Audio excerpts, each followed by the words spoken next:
Okay, so we're going to be covering the VIX. This is not the VIX right here.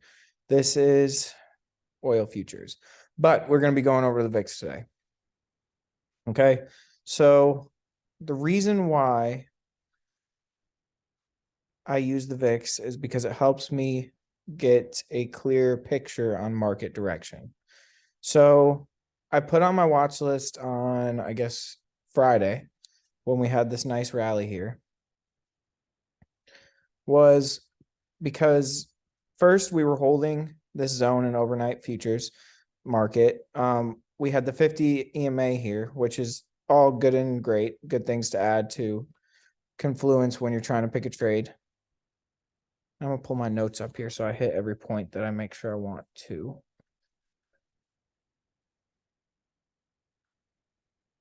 Okay. So first, like, what is the VIX? So the VIX is basically the volatility index. So it measures volatility in the markets, or AKA it measures, people say it measures fear in the markets. People say it does a lot of different things. But so basically what you need to know is it measures volatility in the market. Okay. So the higher the price of the VIX is, the higher the volatility is in the market. So volatility was much higher up here than it is down here, like in terms of the overall market. When we are talking about volatility or the VIX is gauging the S&P 500, the overall, the most broadest range of the overall stock market. That's why most people watch the S&P 500 over the NASDAQ and the Dow and things like that, because it's the most broad-based look at the overall market. Okay. So first thing is, why do we use the VIX? One, it can tell us good trading conditions to trade in. When we have the VIX above 30, typically it's not very good trading conditions. You should lighten up on your trade load. The amount you're putting in per trade, you should lower that as well. Just some cautionary things to pay attention to when the VIX gets above 30. You want to size down on your trading. It means that it's extremely volatile in the market. It means there's a lot of uncertainty. And then when we're down here, this is more like, for example, you can see the price action versus how it is now in the past year, and then how it was back, not back in the day, but back in 2020, 2021, those types of things.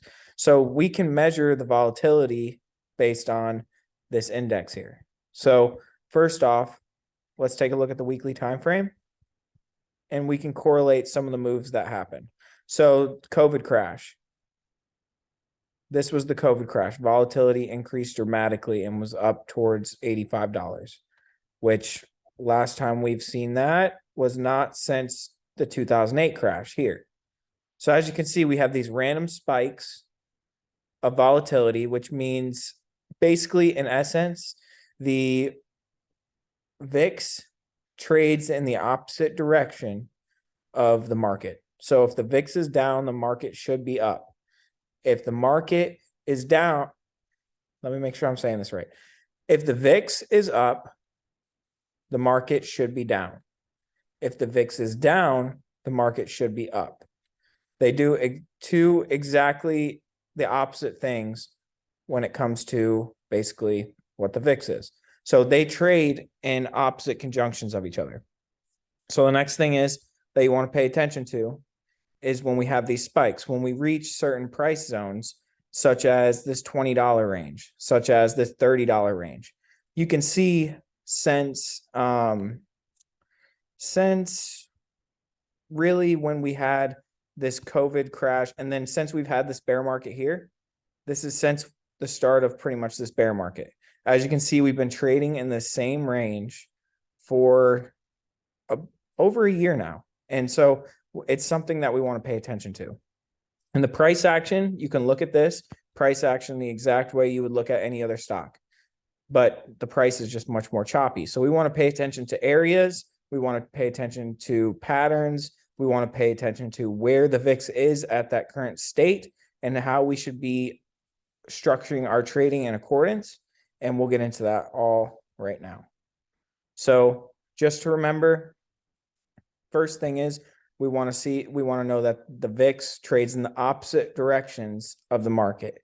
If it's not, it will clue us in. If the VIX is up and the market is up, that is a sketchy scenario. If the VIX is down and the market is down, that is also a sketchy scenario. Okay, so keep that in mind. When you see that, that means that these two markets are not in correlation with each other, which is abnormal. So we want to pay attention to those times too. Okay, so next thing we want to know is this measures fear in the market. As you can see, when we have selling pressure in the market, I'm going to go here and I'm going to put that, keep the VIX here, and we're going to put SPY here. Okay. And we're going to move this to a weekly time frame so it looks similar.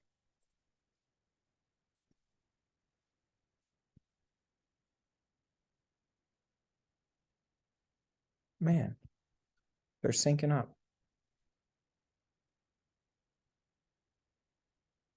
Okay. And we'll go MES. So this is the futures market. Okay. So these are the two things we're looking at. I'm going to clear this off. Okay. So you can see that this has a pretty inverse correlation to each other and how they move. So the VIX, when it's up high in these higher ranges, we want to size down in our trading and be aware of that the volatility is going to be much higher during these times when the VIX is over $30. Okay. Next thing we want to see is, we got a couple questions here. VIX looks like SQQQ. Yes, that's right. The VIX should look like that because SQQQ is an inverse correlation, is directly inverse to the NASDAQ. So yes, they should look pretty similar. That's how you want it to look. And then, so if the VIX moves same direction as the market, it's the indication for a big move. Not necessarily. It's more along the lines, if the VIX is moving in the same direction as the market, it's likely the market is going to change course rather soon. Or it's something you want to pay attention to. Don't hang your hat on that it's going to change direction, but hang your hat on the fact that, okay, something weird is happening in the market right now. That's what you want to get. When you see like the VIX is green and the stock market is green, you want to take note of that because that's an odd situation. That's not normal. So a lot of times it's indicating that the volatility is going to increase and the market is probably going to decrease in value. Let me know if that doesn't make sense, but it should. Okay, so now first thing is, or next thing we want to focus on is, we talked about what the VIX is. We talked about how it is a measure of fear in the market. When the VIX is up, the market's usually down, which means there's more fear in the market. When the market is up in these 30 ranges, that mean $30 range, that means there's a lot of uncertainty in the market. So it's a more difficult time to trade for sure. And you can see, like before all this 2020, or since this bear market has been happening, you can see the VIX was trading in very low ranges, like $10 range. It hasn't gone much below 20 in a really long time, in over a year. There's times in the market where it's trading at $11, $12, $10, and it will hang out there for a long time. This is when it's usually a pretty quiet period and it's a bull market. That's when this will typically happen. When we have these bear markets, these crashes, things like that, that's when you will see these big spikes. So now that you understand what the VIX is, we can go over, we've talked about how if you look at this here, you can see how it has ranges, and you can almost hang your hat on that when this is hanging up here, it's probably going to reverse to the downside and it's going to be a push to the upside for the market. Let's see if I can get a crosshair that will, here we go. Okay, so now my crosshair is synced up. So this here is synced up with where it actually was. Okay, so now look at this. We're going to run through each part. So if you look at here, see where we were on the VIX. And as soon as we had that spike down, look at, we spiked up in the VIX. We had a little bit move up, and then we had another spike up on the VIX. Once the VIX got too high, we had a nice push up in the markets. Okay. And then when we were too low on the VIX, back at that $20 range, we had a nice spike down. Okay. And then same thing here. We had to move back down to that 50 EMA on the VIX. And then sure enough, we had a strong move down and the VIX moved up pretty quick. And then as you can see here, we had this sell-off on the VIX and we had a nice rally in the market. Okay. And then we had another sell-off here. And you can see the VIX pushed up back to that $30, $33, $34 range. And then same thing again. And then the market pushed right back up when the VIX started to sell off back into this $20 range. So take a guess what might happen this next, or because now we are in this $20, $18, whatever, this range here that we've bounced here, we bounced here, we bounced here, we bounced here. The past 4 times, or 1, 2, 3, 4 times we have been in this scenario, we have bounced. So what kind of inference can you make from this? Like, what can you gain from this knowledge? That we probably are going to bounce here. We tried to have we had a fake out to the downside. We pushed right back up. We had a fake out to the downside, and then we got bought up again. And now we have this candle here that we got to keep an eye on, this weekly candle, which may serve as this reversal pattern to the upside and causing the market to go back down. Okay. Got a couple more questions. Do you use this like the put call ratio? Okay. Yes, I like to use this in conjunction with the put call ratio. Have I been using the put call ratio as much recently? No. But I use the, like, when the put call ratio is at insane levels and at, like, if it's pushing, like a few weeks ago, it was pushing like 1.6 or something like that. That's when I'll just straight up take the opposite side of the market and I'll kind of just size for zero and then take the opposite side of the market and expect it to push one way or the other. But yes, you use this just like I use this just like I use the put call ratio, but I use this way more. I use the VIX way more. It's more difficult to use and not plain and obvious, but its track record has been proven to, like, my best trades come out when I have correlation between the VIX and my thesis with the VIX and my thesis with the market are in conjunction. You guys are saying bearish next week, maybe one more week bullish side. Yes, that's definitely possible.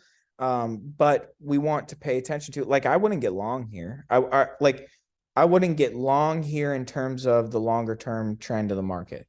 Like, this is when I would start to look to gather put positions for a longer term trend, because we've bounced here a majority of the time. So when it hits a key level on the futures market, I'll take that trade and hopes that the VIX will start turning to the upside again. Okay. So let's go to the lower time frames and get even more kind of in depth with this. So, but yes, I do use this just like I use the put call ratio, but I use this a lot more. Okay, so here's an example. So let's move down to the same time frame on here.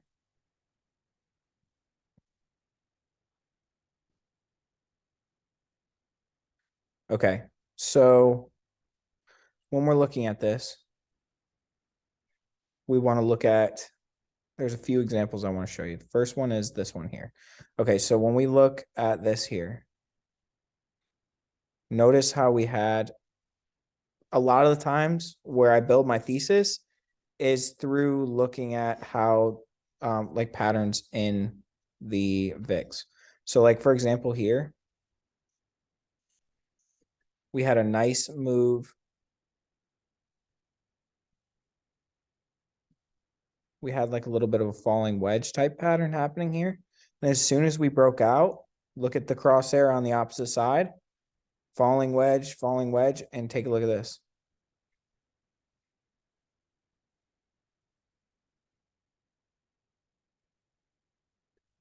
Look at when we broke out on the VIX. Look at when we broke down in the market. See that? We had this falling wedge on the VIX. And then instantly, as soon as we broke out, we had this nice move to the downside. So that's one example of how you could use this. Okay, here's another example. So I'm put in the chat on Friday morning before market open. I said, I'm leaning bullish on the market. One, because we were at that key support level, which was 39.15, where I had that level plotted. But also, we had this here. Which, okay, so this is why I use the VIX. This is a prime example of why I would use the VIX. Okay, so yes, this is definitely looks like a bear flag or a rising wedge. This definitely looks like it would be bearish, but it's at support. So I'm not going to necessarily just jump in and say, oh, bear flag, I'm getting in. No, I looked at the VIX and I said, okay, what's the VIX doing? The VIX was forming a head and shoulders pattern. You see that? Here's the shoulder, head, shoulder. You could have even called this a bear flag if you wanted to, right here. And that was my main reasoning for getting in this trade. Like I put in the chat, I said, okay, we're at a very key support level. We've been holding it all night. Go look at the 4-hour time frame. Look at, we were holding this level perfectly with nice wicks to the downside. Okay. And then next, we're forming this bull flag or bear flag, which leads me to believe that we were going to push to the upside even more because we were at a key support forming a bear flag, refusing to go lower. And that's exactly what the market makers want you to think, is that we are in a bear flag, we're about to go lower. That's exactly what they want you to think. So having this pattern here doesn't really faze me. It just gives me an inference that this market is going to go, it's about to push one way or the other. Okay. And then my next thesis was we had this head and shoulders pattern here. So that's why I was leaning bullish on the market, bearish on the VIX. So that's kind of the reason. This is where it helps me. It's a prime example. Like we have a bear flag here, so most people would be thinking bearish. Okay, but we're at support. Let's go take a look at the VIX and see what that's doing. We broke below key support. We are forming a head and shoulders pattern.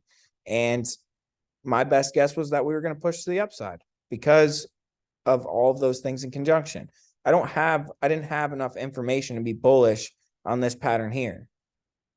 I had enough information because I had this head and shoulders pattern that I saw on the hourly on the VIX.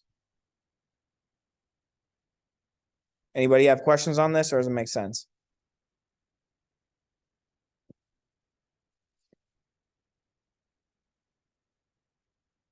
You good? All right, I will take that as a yes. So now what are we looking here? Okay, yeah, makes sense. All right, cool. Okay, so now, like, that's another reason that I like this is because it doesn't give you this exact same pattern as the market. This gives me a different pattern, which gives me a whole different perspective on the market because it looks way different than the S&P 500. So that's why it gives me an idea to take this trade. That's another reason. Okay, let me get my notes out.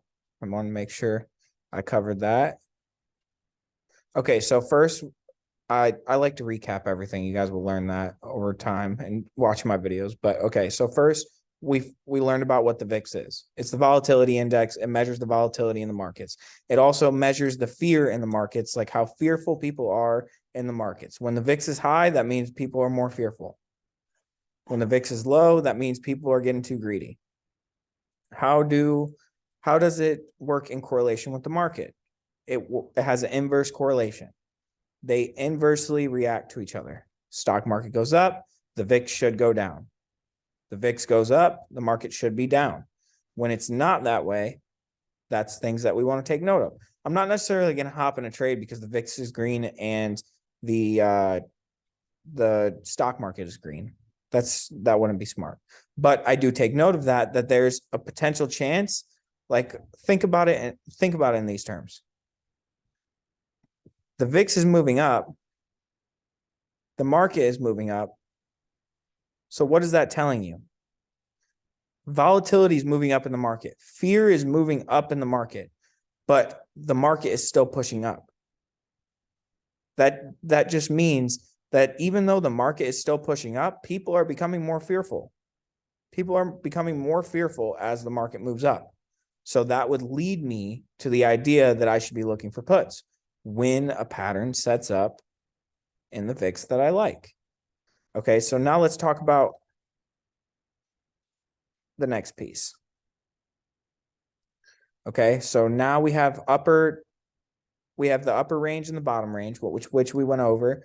The upper range is the top, or like the top of the range, so that $30 range. It'll change market to market, but right now we're obviously trading in a range between about $18 to $20 to $30 to $35. We're trading in between these two ranges. So that's what I pay attention to. When we get to these levels, I'm not necessarily going to be long for a long time. I'll start to get shorter term trades and then look for the right time for a reversal in the market, because we are at a low point in the VIX. It's more likely going to pop than it is to continue to drop. Okay. And so how can we time this? How can we time when this sudden change in direction is going to happen? Well, we look at the overall trend. We look at trend lines. We look at our support and resistance levels.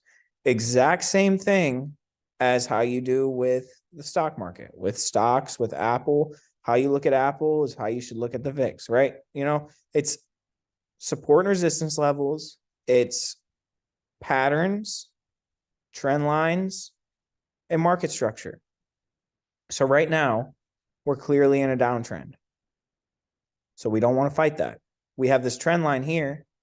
Now, people are probably going to ask, how do I draw my levels for the VIX? I do it the exact same way as how I draw it on like any other stock. Weekly time frame, turning points. If you don't know about that, go watch my videos. I know most of you guys have seen that. Okay. So now, what else are we looking at? So here's a trend line here.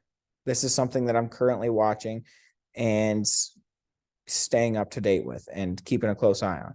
So when a pattern or a trend line is forming, it's an indication that at some point a reversal is going to happen. Like how this trend line was forming, that gives us an indication that at some point a reversal is going to happen. This trend line was forming here. That gives us an indication that a reversal is likely to happen. Same thing here. We've had this trend line, we're following this trend line, and we're continuing just to move lower. But we can infer that more than likely, because we're forming this trend line, at some point, this is going to break to the upside. Now, one part that I want you guys to see now that we can watch play out in real time in the next few days, few weeks, is this inverse head and shoulders. So this could either fail or it could actually play out. But what we want to see here is we have a shoulder, we have a head, and now we're trying to form this shoulder. So I wouldn't be surprised if we had a little bit more of a push to the upside and then just to round out this shoulder and then have a breakout to the upside on the VIX and the market drops. We have the Fed meeting next week, not tomorrow next week, but the week after that, February 1st. So it's kind of coming in line with these market events that are coming up. So we're looking at this. We got an inverse head and shoulders, and the VIX loves to create heads and shoulders patterns, falling wedges and rising wedges. Those are the two things, and double tops, pretty much all patterns. But the ones I see most commonly in the VIX are head and shoulders, inverse head and shoulders, bear flags, bull flags, double tops, double bottoms, just to name a few. So those are the patterns. You'll pretty much see the same patterns you see in the market in the VIX. You'll see the patterns that you see in regular stocks. You'll see in the VIX, and you can trade it with the same way, technical analysis. So one thing that now that we're doing this class, and I want you to keep an eye on going into this week and next, is okay, let's watch and see if this inverse head and shoulders plays out. And let's see how, if it does, how drastic of a move will happen in response to this inverse head and shoulders breakout. Another thing that leads me to believe that we may turn downside is because, and it's just not ready yet, is because we are also in that key range that we keep bouncing at. We've been bouncing at this about $20 price point the past 4 times, and I've showed you that. So that's another reason I'm looking for the market to kind of turn direction. I wouldn't be surprised, but I'm gonna play what it gives me. So really what this comes down to is you play it in the opposite of the market. You help it give you another perspective on where the market is going to go next. And you use it as extra confirmation, like the put call ratio. You use that as extra confirmation. It's not your ride or die, but you use it as extra confirmation. I can tell you my trades end up being a lot better when they are matching with the VIX, when the VIX is creating something that I like. Okay, so another thing that we can also notice here is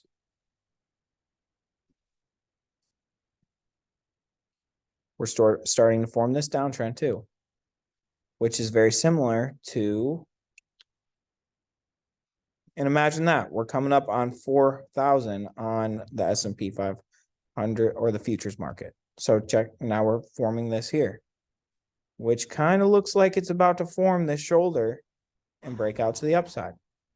So keep an eye on this week, and it will help you learn in real time how this works. Okay. We got more questions. Do you ever chart levels for the VIX or just look at particular patterns? Never mind, I see them on there. Yes, I do plot my levels, definitely. I plot my levels on the VIX. I do it the same way that I would do any other stock. But I do it just on here, just like this, with the line chart, and chart them this way. The red lines mean kind of like extreme oversold areas and overbought areas. And then besides that, it's the exact same. But something that's different that I did put in my notes is that I don't redraw VIX levels as often as I do my levels in the market. Like I'll redo my VIX levels maybe every couple weeks or something like that.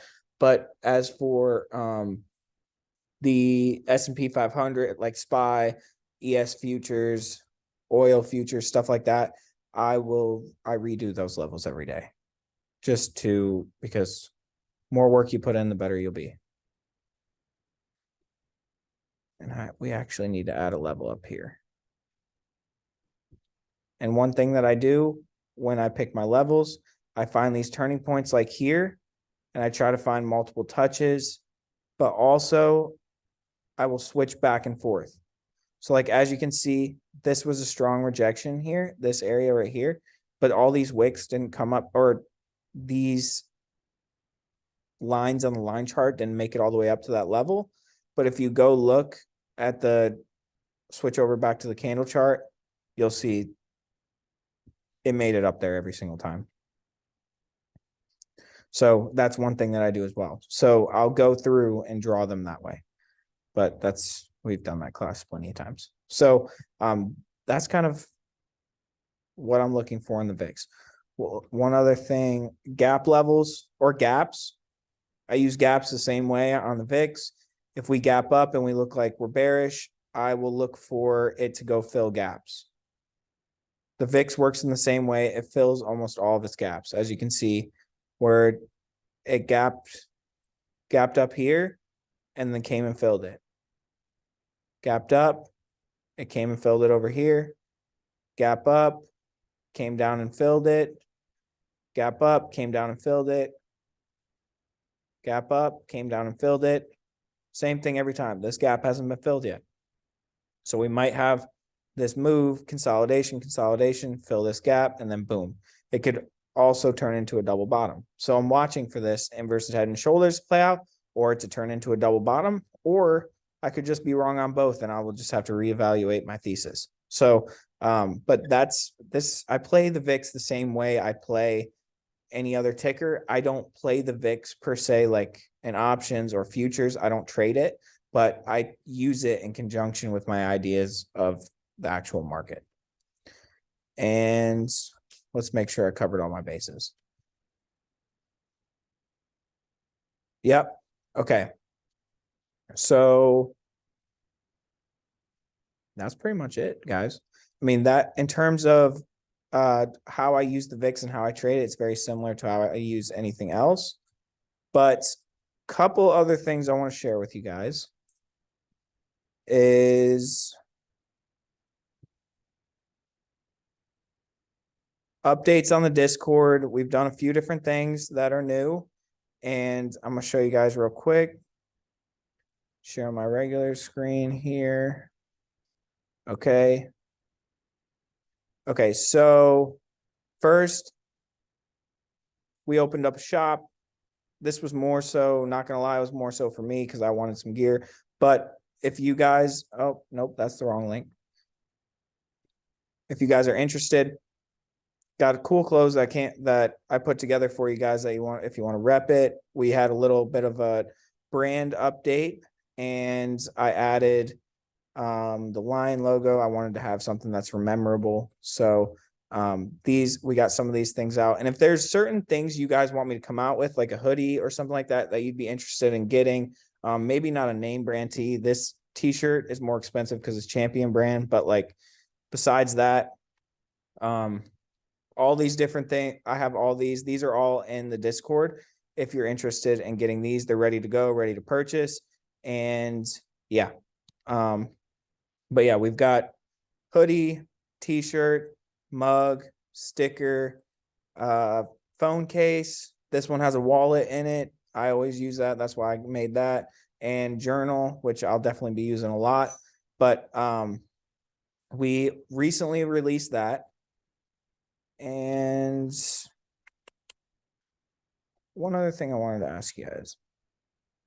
Index newsletter. Okay, so I made a newsletter that's coming out every week and is going to come out on Sundays in addition to the weekly watch list. But this is going to be focused strictly on the indexes, the major portions of the market that I pay attention to more than anything.